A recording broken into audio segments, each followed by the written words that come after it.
नमस्कार दोस्तों, आज के इस वीडियो में हम जानेंगे कि गौतम बुद्ध क्यों ईश्वर को मानने से इनकार किए। दोस्तों, आपके दिमाग में भी कभी ना कभी यह सवाल जरूर आया होगा कि ईश्वर है या नहीं, तो चलिए जानते हैं आज की इस कहानी के माध्यम से बुद्ध ने क्यों कहा कि ईश्वर नहीं है। दोस्तों, अपने जीवन काल में अपने प्रवचनों से मानव जीवन में क्रांति लाई थी और हम जानते भी हैं कि गौतम बुद्ध की बातों में जीवन जीने की कला की चाबी छुपी हुई है। उनके जीवन में घटित हुई घटनाओं से बहुत कुछ सीखने को मिलता है। ऐसे ही एक घटना के बारे में आज मैं आपको बताऊंगा। गौतम बुद्ध के समय में एक सवाल उनसे अक्सर पूछा जाता था कि ईश्वर है या नहीं, और हर बार बुद्ध एक अलग जवाब देते थे। ईश्वर के बारे में पूछा गया यह सवाल आज भी पहेली है और बुद्ध के समय में भी पहेली ही था। लोगों ने यह सवाल कई बार बुद्ध से पूछा, लेकिन बुद्ध कभी भी इसका सही जवाब नहीं दिए।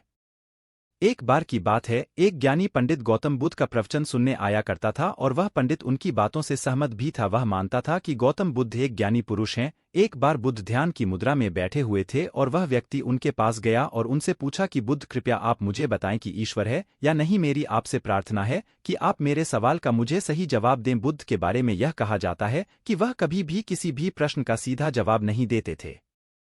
उनके हर जवाब में रहस्य से भरा होता था। ज्ञानी पंडित ने कहा कि मुझे ईश्वर के बारे में आपसे जानना है, ईश्वर है या नहीं। बुद्ध उसकी बात सुनकर मुस्कुराए और फिर पंडित से बोले, ठीक है। गौतम बुद्ध ने कहा कि मैं तुम्हारे सवाल का जवाब जरूर दूंगा, लेकिन उससे पहले मेरे कुछ प्रश्नों का जवाब आप मुझे दे दो। पंडित ने कहा, मैं बिल्कुल आपके प्रश्नों का जवाब दूंगा, आप कृपया प्रश्न पूछे। बुद्ध ने कहा कि क्या तुम सूर्य को मानते हो? पंडित ने बुद्ध की तरफ देखा और कहा कि यह किस प्रकार का प्रश्न है? मैं छोटा बच्चा हूं, आप जो मुझसे बच्चों वाला प्रश्न पूछ रहे हैं। सूर्य तो साक्षात प्रकट होता है और पूरी दुनिया को रोशनी देता है। धरती पर रहने वाले हर जीव को सूर्य से ऊर्जा प्राप्त होती है। सूर्य को तो हम रोज ही देखते हैं। बुद्ध ने उनसे कहा कि ईश्वर के होने के बारे में प्रश्न कहाँ से आया, क्योंकि जिस प्रकार सूर्य हमारे सामने है उसके होने का कोई प्रश्न नहीं होता। तब ईश्वर के लिए यह सवाल क्यों उठा, ईश्वर को मानने की क्या आवश्यकता है?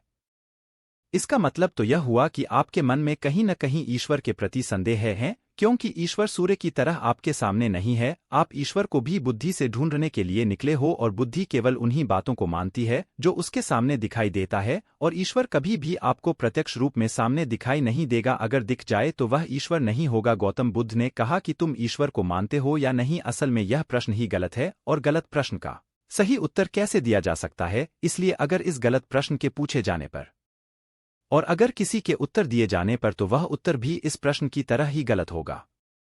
पंडित बुद्ध की बात सुनकर थोड़ा भ्रमित सा हो गया। उसने कहा कि बुद्ध, आप किस तरह की बातें कर रहे हैं? मुझे कुछ समझ नहीं आ रहा है। बुद्ध ने कहा, अगर मैं तुम्हें सीधे शब्दों में बताऊं तो इसका मतलब यह है कि ईश्वर को माना नहीं बल्कि जाना जा सकता है। अगर तुम मुझसे यह प्रश्न करते कि मैं ईश्वर को जानना चाहता हूं तो मैं तुम्हारी मदद कर सकता था, और जिस दिन तुम ईश्वर को जान जाओगे उस ईश्वर की व्याख्या तुम सीधे कभी नहीं कर पाओगे, लेकिन लोगों को ईश्वर के दर्शनों का स्वाद चखने में मदद जरूर कर सकते हो। तुम कभी अपना अनुभव किसी को दे नहीं सकते हो, लेकिन किसी को अनुभव कराने में सहायता जरूर कर सकते हो। दोस्तों, आपने बुद्ध के जीवन की कितनी कहानियां किससे सुने होंगे। वहां आपने देखा होगा कि बुद्ध ने कभी भी ईश्वर के बारे में स्पष्ट नहीं कहा और इसकी वजह से कई बार बुद्ध के ऊपर उंगलियां भी उठी। लोगों ने यहां तक कहा कि बुद्ध कुछ भी नहीं जानते, क्योंकि बुद्ध इस तरह के प्रश्नों का ठीक से उत्तर कभी नहीं देते थे। गौतम बुद्ध इस तरह के प्रश्नों से हमेशा बचा करते थे, क्योंकि ईश्वर और आत्मा के संबंध में कोई उत्तर दिया ही नहीं जा सकता है, और अगर कभी देना भी पड़े तो वह उदाहरण के माध्यम से उसे समझाने का प्रयास करते थे, क्योंकि ईश्वर और आत्मा के संबंध में कोई उत्तर दिया ही नहीं जा सकता है, यह संभव ही नहीं है। और मेरा यह मानना है कि बुद्ध को सचमुच ज्ञान प्राप्त हुआ था। वह उस ईश्वर का अनुभव कर चुके थे, और कोई भी व्यक्ति जो इस अनुभव को प्राप्त कर चुका हो वह कभी भी ईश्वर के बारे में या ज्ञान के बारे में सीधा सीधा कभी नहीं बताता। वह आपके प्रश्न को बीच में ही लटका देता है, क्योंकि वह चाहता है कि आप उसका स्वाद खुद चखे। गौतम बुद्ध ने कभी वह गलती नहीं की जो आज के कुछ धर्मगुरु कर रहे हैं। कहने का मतलब है कि जितने भी ज्ञानी पुरुषों ने ईश्वर के बारे में स्पष्टीकरण किया, उनके अनुयायियों ने उनके धर्म गुरुओं द्वारा ईश्वर के बारे में कही हुई बातों को मान लिया और अपने अलग अलग समुदाय बना लिए। फिर क्या हुआ, आप यह देख ही रहे हैं।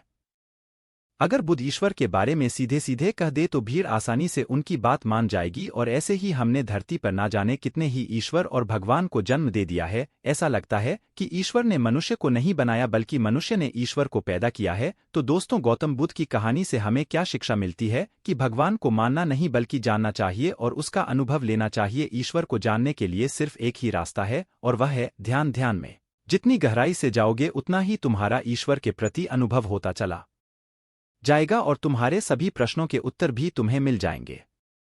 तो दोस्तों, उम्मीद करता हूं कि जानकारी अच्छी लगी होगी, तो वीडियो को लाइक करें और चैनल पर नए हैं तो चैनल को सब्सक्राइब करें। यदि आप लोगों को बौद्ध धर्म से रिलेटेड वीडियो देखना है तो हमारे चैनल के साथ जरूर जुड़े। नमस्कार।